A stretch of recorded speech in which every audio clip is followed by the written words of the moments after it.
dragons of disgust. Kisah akan berfokus pada seorang suami sekaligus ayah bernama David. Dia terlihat sedang mengantarkan putranya ke rumah kakak ipar untuk dititipkan di sana, sementara David sendiri akan pergi ke rumah sakit untuk menemani istrinya yang sebentar lagi akan melahirkan. Why can't they understand back again? Tiba di parkiran rumah sakit, David kedatangan tamu tak diundang ketika seorang pria asing tiba-tiba masuk ke dalam mobilnya. Pria tersebut, kita panggil saja John, yang sekonyong-konyong mendudukkan pistol dan meminta David untuk melajukan mobilnya. David mencoba menjelaskan keadaan daruratnya tentang istrinya yang sedang melahirkan, tetapi John yang entah apa motifnya pun sama sekali tidak peduli dan meminta David untuk segera tancap gas dari rumah sakit ini.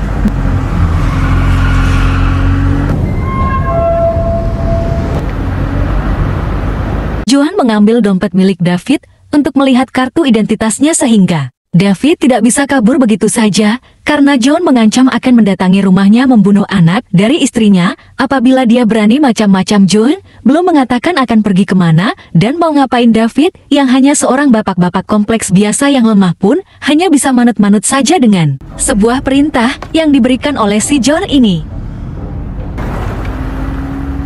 Karena bahan bakar sudah hampir habis, mereka berdua pun menepi ke pom bensin yang di situ David melihat ada pengendara lain dan mencoba untuk memberikan kode rahasia supaya menelepon polisi, tetapi si ibu ini justru malah menganggap aneh mereka berdua sehingga beliau langsung pergi begitu saja tanpa memberikan bantuan.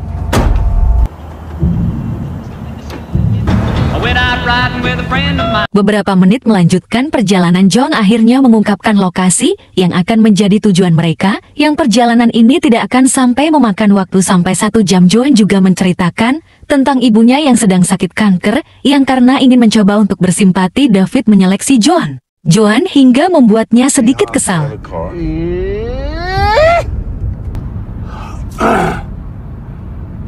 Tak lama sang istri pun menelpon untuk menanyakan di mana David sekarang. Kenapa lama sekali sang istri berharap agar David bisa datang tepat waktu dan menemaninya saat melahirkan setelah sebelumnya mereka punya pengalaman pahit. Ketika sang istri keguguran dan harus kehilangan calon bayi, mereka mendengar hal itu, si John sama sekali tidak simpati atau sedikit pun kasihan atau peduli terhadap David dan tetap memintanya untuk berkendara.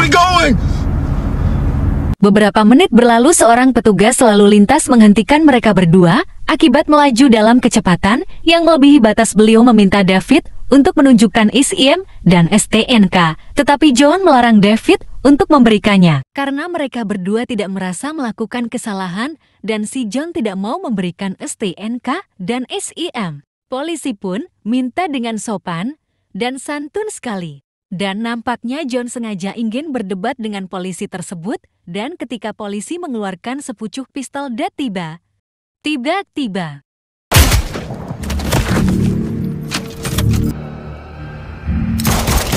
Dan inilah surat tilang, loh, dan inilah Sympathy for the Devil.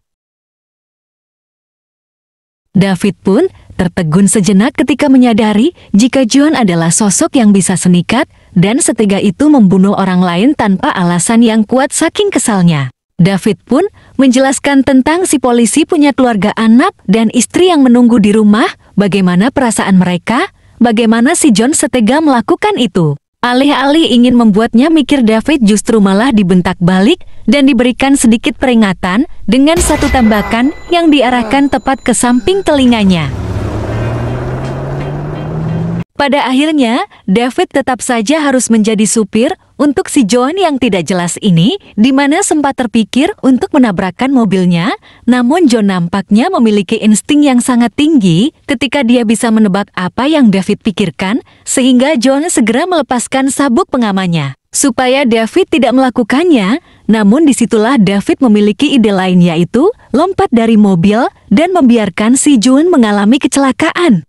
Si John berhasil menghentikan mobilnya, sedangkan David terus mengalami cedera pada tulang lengannya, dan tepat di waktu yang bersamaan ponsel pun berdering sehingga daripada si John berbicara ngawur di telepon dan kepada istrinya, David terpaksa keluar dan harus kembali berkendara. Yang di sini kita akan diperlihatkan dengan sedikit kebiasaan si David ketika dia mampu membetulkan sendiri lengannya yang terkilir, sehingga si John merasa cukup terkesan.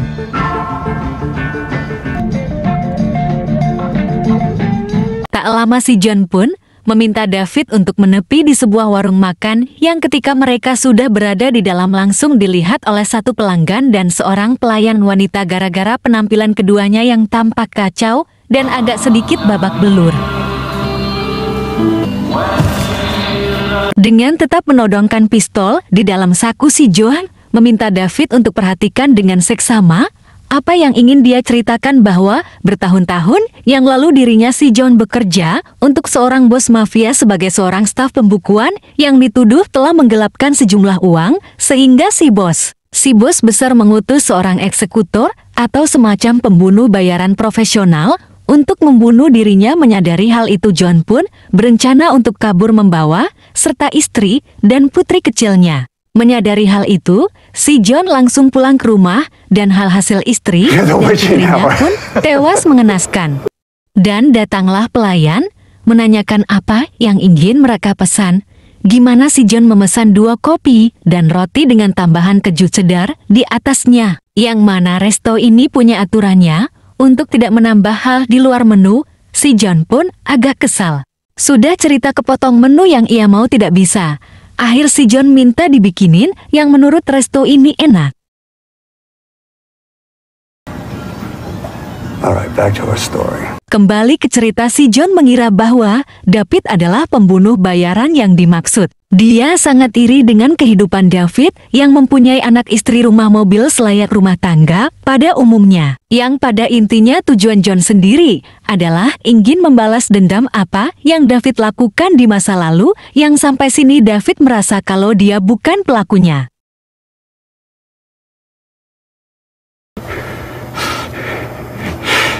Melihat David yang hanya celingak-celinguk membuat John sangat kesal, menganggap David hanya berpura-pura lupa dan bodoh, sehingga si John marah dan tak terkendali berteriak-teriak membuat terkejut orang di resto itu.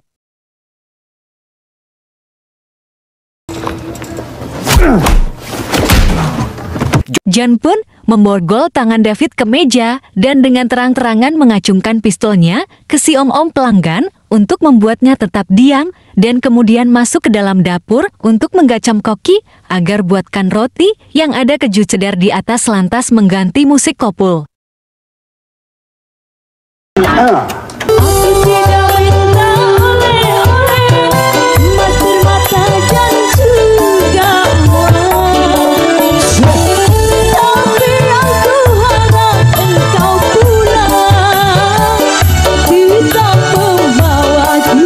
Untuk kedua kalinya si John memaksa si David agar dapat mengakui kalau dia adalah pembunuh bayaran yang telah membunuh anak dan istrinya John, yang karena David bukan apa yang dituduhkan oleh si John. Karena David melakukannya, David langsung menuduhkan si John. Yang si John pun membunuh si om pelanggan yang tepat di depan mata kepala si David, dan si John menghampiri ibu dan anak untuk melakukan hal yang sama. Akhir David pun mengakuin kalau dialah yang membunuh keluarganya.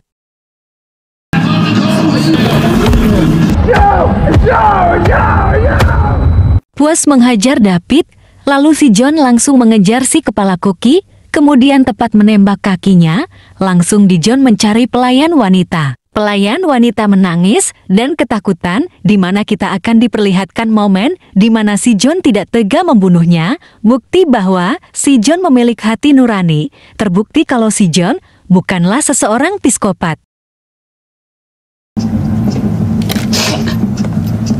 Tempat di saat bersamaan David berhasil meraih sebuah ponsel milik salah satu pelanggan, kemudian melaporkan kejadian yang sedang terjadi, lantas dia melepaskan borgol dengan cara menendangnya dan berhasil kabur keluar. Tepat saat si John sedang membakar resto ini. Di parkiran John dan David bermain ucing sumput seperti layaknya Tom and Jerry. Di merajut mengancam David untuk keluar dengan mengatakan bahwa dia sudah tahu rumah sakit mana dan kamar berapa istrinya dirawat, sehingga dia tidak memiliki pilihan lain selain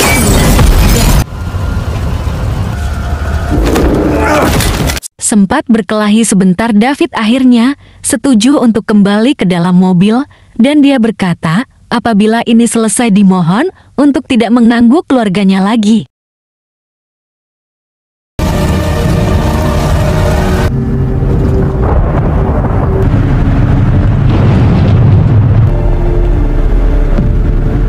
Mereka berdua kembali melanjutkan perjalanan untuk terakhir kalinya sebelum dibunuh. David diminta untuk mengakui bahwa dialah yang sudah membunuh anak dan istrinya, sehingga John bisa merasa lega telah membalas dendam atas kematian keluarga. Tapi tiba-tiba,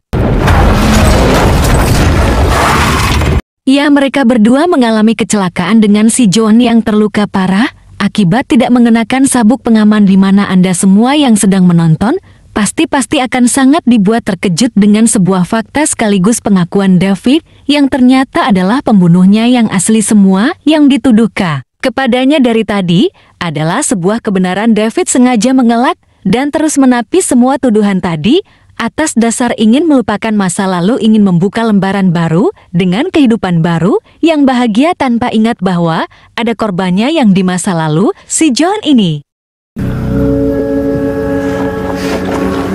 Kita sempat suzon kepada si John yang merupakan penjahat kejam, ternyata hanya ingin mendapatkan keadilan yang tidak bisa dia dapatkan dari pihak berwajib. Di detik-detik sakaratul mautnya itulah John harus mendengar pengakuan David yang memang sudah membunuh istri dan putri kecilnya, tetapi itu terjadi tanpa unsur kesengajaan alias tidak sengaja, karena misi utama David adalah untuk membunuh si John. Kebetulan yang ada di rumah pada waktu itu adalah istri dan anaknya, di mana istri si John bereaksi spontan dengan loncat dan mengecakar wajah si David, sehingga dalam situasi tersebut David ikut panik pun tak sengaja melepaskan bintang 3 tembakan yang membunuh istri dan putri kecilnya, di mana itulah titik awal David memutuskan untuk bertobat setelah merasa bahwa tindakannya sudah di luar dari komitmen awal untuk tidak membunuh perempuan dan anak-anak karena kekacauan sudah terlanjur.